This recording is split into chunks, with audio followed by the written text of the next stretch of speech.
Hi, good morning guys. Today I'm gonna make bizcocho dahil birthday ni mother. So, this is my first time at tingnan natin kung ano yung mga ingredients. Ito yung mga ingredients ko. Butter or ang gagamitin ko ay mantikilya or margarina. Para sa molde lang yan para mas madali siyang tanggalin kapag luto na siya. Harina 375 grams. Ang ginamit ko ay yung pang bizcocho talaga. So, this is my first time. Hindi ko alam kung anong kalalabasan. 100 grams na sugar. Ayan yung sa sugar. White sugar. Yeast or levadura. 17 grams.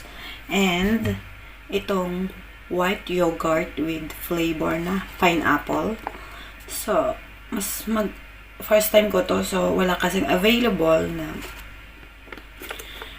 yogurt, na white yogurt, kaya ito ang aking gagamitin. So, it's up to you kung ano ang inyong gagamitin. So, dalawang ganito yung aking nagamit. And, 10 grams of orange. Ito ay optional kung gusto nyo i-chocolate or banana. So, 10 grams lang siya, guys. And 140 olive oil. And 3 eggs. So, let's start, guys. Ibibita natin yung egg sa ating white yogurt.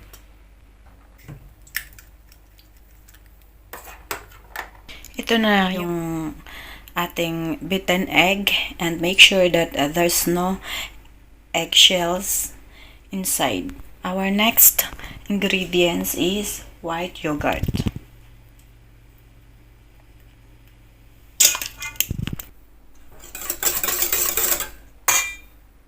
Next ingredients natin ay sugar. It's the same process. We have to mix it well. My next is olive oil.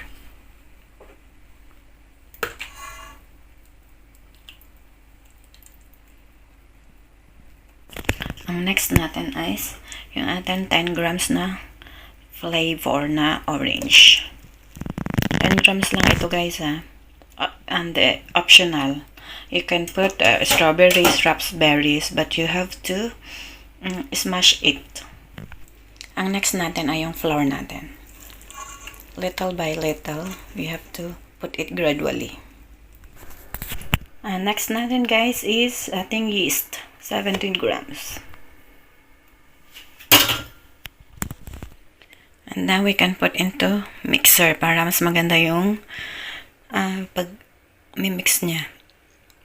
Yan, 40 minutes yung cooking time niya at saka 170 yung temperature niya. Bizcocho ko, malapit na siyang masunog. Yan. Wow! Happy birthday na kay mother. Ayan, 21 lang siya si mother. Hala, nandito ako sa bahay. Kasi ako ay umuwi. Hindi na yun.